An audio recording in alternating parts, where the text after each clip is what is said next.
আপনারা জানেন ঠিক নির্বাচনের আগের দিন রাতে আমি একটা ভিডিও আপলোড করি যেটা ছিল কেরানীগঞ্জের উন্নয়ন নিয়ে। এরপর যখন নির্বাচনটা কমপ্লিট হয়ে গেল, এরপর পরই যে সমস্ত কন্টেন্ট ক্রিয়েটররা সরকারি প্রজেক্টে ভিডিও বানাইছে তাদেরকে একটা সেলিব্রেশন পার্টিতে ডাকা হয়। এই সেলিব্রেশন পার্টিটা হয় ঢাকার গুলশানের একটা ক্লাবে। ওখানে যাওয়ার পরে দেখি পুরো বিষয়টাকে হোস্ট করতেছে বাংলাদেশের সেই টপ ইউটিউবার।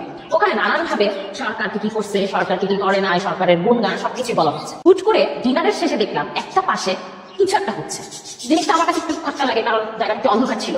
তো আমি বোঝার চেষ্টা করি যখন আসলে হচ্ছেটা কি। আমি জাস্ট অবাক হয়ে যাই, সেখানে সমস্ত কন্টেন্ট ক্রিয়েটরের জন্য আনলিমিটেড মদ খাওয়ার তারা সুযোগ করে দিছে।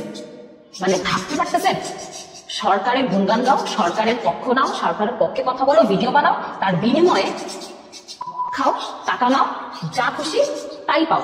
খাইছে তাদের ছবি এবং ভিডিও ধারণ করে সেই ইউটিউবার সে সমস্ত কন্টেন্ট ক্রিয়েটরদেরকে ব্ল্যাকমেইল পর্যন্ত করছে। তো পারেন আমি সেদিন থেকেই দেখে আসছি সেই ইউটিউবার সরকারের কি পরিমাণ চামচামি করতে পারতো। আমি কিন্তু একেবারে 16 তারিখ থেকে ছাত্রদের পক্ষে বা আন্দোলনের পক্ষে ফেসবুকে পোস্ট দেওয়া শুরু করলাম। এই পোস্ট দেওয়া শুরু করতে না করতে বিভিন্ন জায়গা থেকে ফোন আসে, বিভিন্ন জায়গা থেকে ট্রেন আসে, পোস্ট দিলে এই হবে, সরকারের বিপক্ষে গেলে এই হবে, সরকারের পক্ষ না নিলে এই হবে, সেই হবে।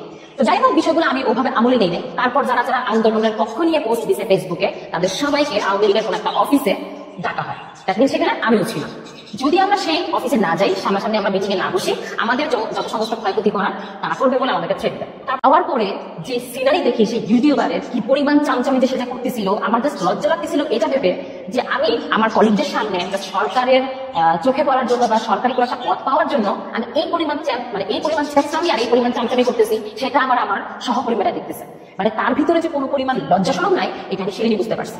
আমি সব থেকে বেশি অবাক হয়েছি যে চামচা ঘরের চামচা প্রত্যেকটা কন্টেন্ট ক্রিয়েটরের মোবাইল ফোন জাস্ট কেড়ে নিয়ে তাদের কাছে জমা রাখে। ওখানে আমাদেরকে যে কোনো কিছু করতে পারতো, আমরা হয়তো বাসায় ফিরে নাও আসতে পারতাম, আপনারা জানতেও পারতেন না যে আমার সাথে আসলে কি ঘটছে। তো ওখানে অনেক কন্টেন্ট ক্রিয়েটরদেরকে ডাকা হয় যারা কিনা ওখানে উপস্থিত থাকে নাই, এবং আমাদের সামনে তাদেরকে উদ্দেশ্য করে বলা হচ্ছিল যে যারা আসে নাই তাদেরকে তারা দেখে নিবে। সরকার পক্ষ থেকে দেখে নিবে এই শব্দের অর্থ তো আশা করি এখন আপনারা সবই বুঝতেছেন। একটা দেশ চিন্তা করতে পারেন, একটা দেশের সরকার কতটা জঘন্য হলে, কতটা শয়তান হইলে ছোট্ট ছোট্ট কন্টেন্ট ক্রিয়েটরদেরকে তারা ছাড় দেয় না। এই সরকার যদি আরো থাকতো এবং এই কন্টেন্ট ক্রিয়েটর গুলোকে নিয়ে কি করতো, সেটা আল্লাহ একমাত্র ভালো করতে পারে। যেমন ইনফ্লুয়েন্সার হয়ে যাকে কিনা কোটি কোটি মানুষ ফলো করে, তাকে অ্যাডমায়ার করে, সে কিভাবে এই ধরনের কাজকে সাপোর্ট করে সরকারের পিছনে দিনের পর দিন চামচামি করতে পারলো। সব থেকে হাস্যকর বিষয় ছিল যে ওই ইউটিউবার ফেসবুকে এসে এখন কান্নাকাটি করে বলতেছে সে নাকি অনেক বেশি চাপের মুখে ছিল। ভাই আমি এই জীবনে প্রথম কারো কান্না থেকে হাসতে লিটারে যে কিভাবে সে একটার পর একটা মিথ্যা কথা বলতেছে।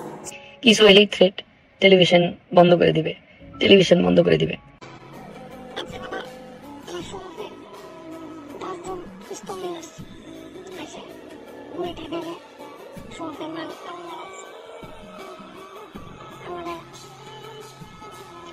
Software computer writing, editing computer class.